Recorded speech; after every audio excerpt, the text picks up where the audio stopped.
Hi, this is Regina Y. Favors with Overcoming Setback Inspiration, and I want to talk about why we wait too long. And I want to look at Ecclesiastes 11:4, and so let me read it. Farmers who wait for perfect weather never plant. If they watch every cloud, they never harvest. And so the heart of this particular lesson is sort of to help you understand that waiting for perfect conditions will never get you to where it is you are trying to get to. And if you look at the farming analogy, here it is. The farmer is out in the field. He needs to farm. He needs to sow a seed, right? But then he looks at the weather, and the weather doesn't look perfect enough for him to sow the seed. So he says, okay, I'm going to go back into the house and I'll try tomorrow. It's not like it's raining or anything like that. But if it was raining, I would say that would be the exception to the rule. So he looks at the cloud. The clouds are forming, but rain has not started yet, right? So that means that in the moment before rain begins, there is an opportunity to sow some seed. However, with the farmer, the person is waiting for the perfect conditions in order to sow, to plant. The problem with that strategy is that if he watches every cloud, he will never harvest. So every time he sees a cloud, he runs back into the house and says, okay, I'll just wait until tomorrow. And then tomorrow comes along and he sees another cloud and he continues to wait. And then there is a sowing season and then there's a reaping season. And every farmer who is listening to this audio understands the difference between when you need to sow and when you need to actually reap and harvest. And so we if we apply this to everyday life, why we wait for perfect conditions, we could say, well, I don't want to go to school right now because, and you add any sort of explanation to that as your reasoning, right? As your justification. But like I tell my students, who say, well, I need to get a full-time job and I may have to quit school, or I don't really want to take online classes. I would rather be in the classroom. Granted, I understand your position and I understand that you would rather be in classes. Some people do better with the teacher and some people can do better online.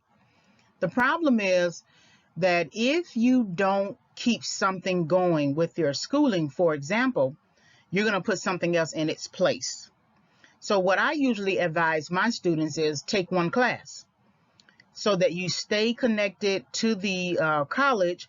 You keep the rhythm of educating yourself and you still maintain your job. You may have to take that class at night. You know, I had to take night classes before. Or you may have to force yourself to take an online class even though you don't want to do online learning. The goal is to get as much done as you can within the boundaries and context that you are having to deal with, but not quit. Because if you say, okay, I'm going to go and do this job full time and then save some money and then in 2 years I'm going to come back, a lot of times the job will take over and give you more responsibilities with more pay, and you figure yourself, you figure to yourself, you don't necessarily need the schooling anymore. But it depends on the job, it depends on the industry, it depends on how far you want to take yourself. If you are wanting to get into middle management, eventually you're going to have a degree because those jobs require a higher level thinking. Manager, director, and then all the way up into upper management, vice president, president, CEO. You're going to have some kind of education background eventually. Not everyone started out with education when they started out in the mailroom, but they knew in order for them to be an administrator, a leader in the company, that they were going to have certain skills and knowledge set, and there's no way around that.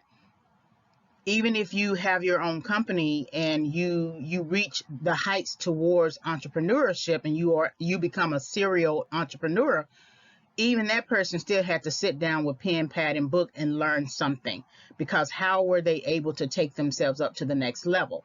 So waiting for perfect conditions will never get you to where you want to be. It's just really old-fashioned procrastination, and procrastination really is born out of fear that you're not quite sure that you will be able to accomplish the thing that you want to accomplish, so you just wait.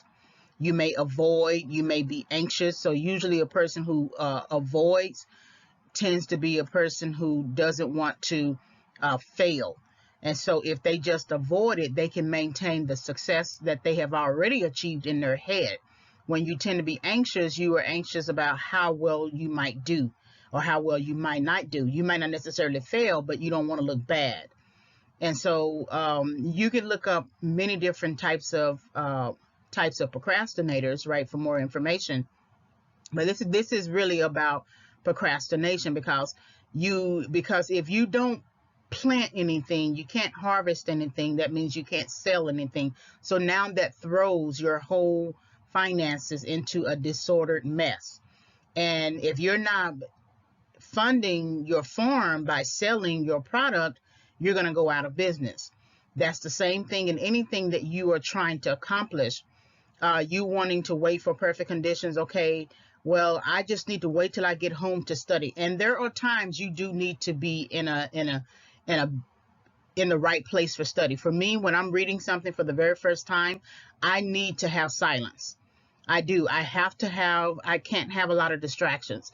If I'm reading it for the subsequent time, second, third, subsequent time, I don't necessarily need silence to understand it. I can pick places in the book or in the area of the thing I'm reading and sort of gain some insight with it, discuss it with someone, etc. But if I'm trying to get a good understanding of something, I got to have a good environment for that.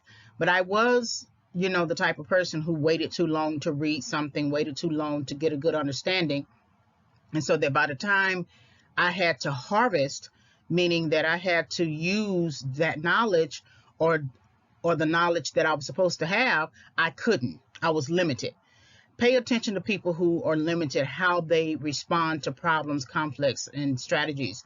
Our former president responded to issues with bullying tactics, calling people little names, little pet names, things like that, because he never really put anything on the inside of him to handle and deal with the particular conflict that was before him.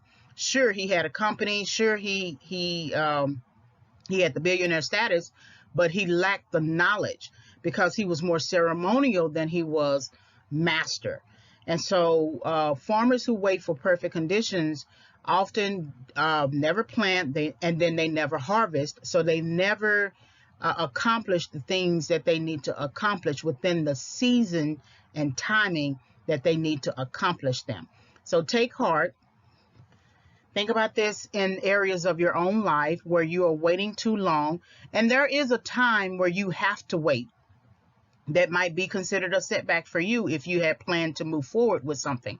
But there's everything has a waiting time. Just because you sow a seed doesn't mean that seed is going to come up in the next hour. It has its own waiting time, right? It has its own process. So anything that you are sowing is going to have a process, right? But if you don't sow anything at all, you don't have a process at all. And so the only process that you basically have is your own indecision. And indecision is still a decision. So overcoming setback inspiration, Ecclesiastes 11:4, farmers who wait for perfect weather never plant. If they watch every cloud, they never harvest. Thank you for listening to this audio.